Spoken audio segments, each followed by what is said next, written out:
This is LSAT Prep Test 133, Section 4, Passage 1. This is a law passage about the legal definition of the word traditional in Alaska. Specifically, what happens when that definition runs into real people making real things from sea otter pelts. This is a medium difficulty passage. The reading is pretty straightforward, and there's a subtle trap built in. Now, this passage walks through courts trying to fix the situation. The main point here is that the term traditional in Alaska law was too narrowly defined by a federal agency, and the courts eventually struck that definition of the word traditional down. Now, paragraph 1 gives you the setup. The word tradition is everywhere in Alaskan law. It controls who gets access to land, resources, and exemptions, but here's the problem. The law almost never defines what the word traditional actually means, and that vagueness creates inconsistent results. You don't want to overthink this paragraph here. It's just telling you one thing. There's an undefined legal term combined with high stakes leads to trouble. Take that and then move on. Paragraph 2 is short, but you don't want to blow past it. It unpacks what most people assume the word traditional means, like long-standing practice. And this might sound simple, but it's not, because the word long-standing carries two separate ideas within it. One is just time passing. The other is that the practice has to be both continuous and regular. And that split is the core of the entire legal fight here. The paragraph ends by pointing you towards two court cases involving sea otter pelts. Paragraph 3 lays out the legal history. Sea otter hunting was banned in 1910. The Marine Mammal Protection Act of 1972 kept the ban, but carved out a narrow exemption.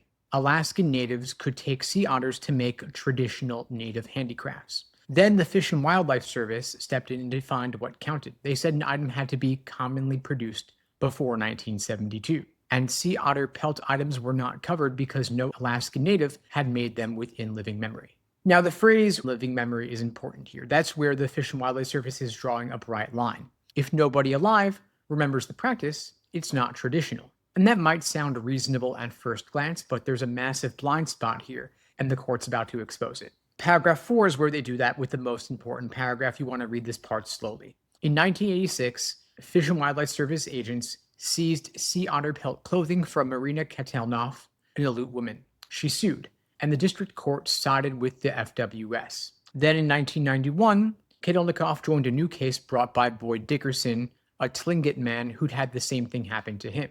This time, testimony showed that Alaskan natives had used sea otters extensively before Russia occupied the territory in the late 1700s. So the practice didn't fade on its own. It was cut off by colonization and then by federal law. And that changed everything.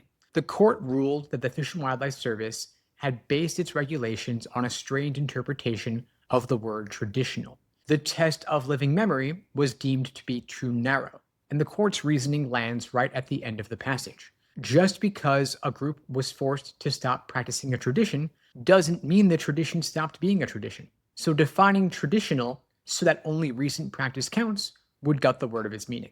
Now, the key move in this passage is that reversal at the end of paragraph 4. The Fish and Wildlife Service said, no living memory, no tradition. The court said, you can't erase a tradition by being the reason it was disrupted. So every hard question on this passage revolves around that conflict. Now, the author's stance here is mostly neutral. This is more like a legal survey than an argument, but you want to pay attention because the author clearly presents the court's reasoning as the more sensible position. The phrase strained interpretation is the court's word, not the author's. But the author gives that view the final say and doesn't push back on it, so that's a quiet endorsement. Now, the trap here is that students read this and think it's about sea otter pelts, but it's not. The pelts are just the example. The passage is about how a vague legal term gets defined, challenged, and then redefined.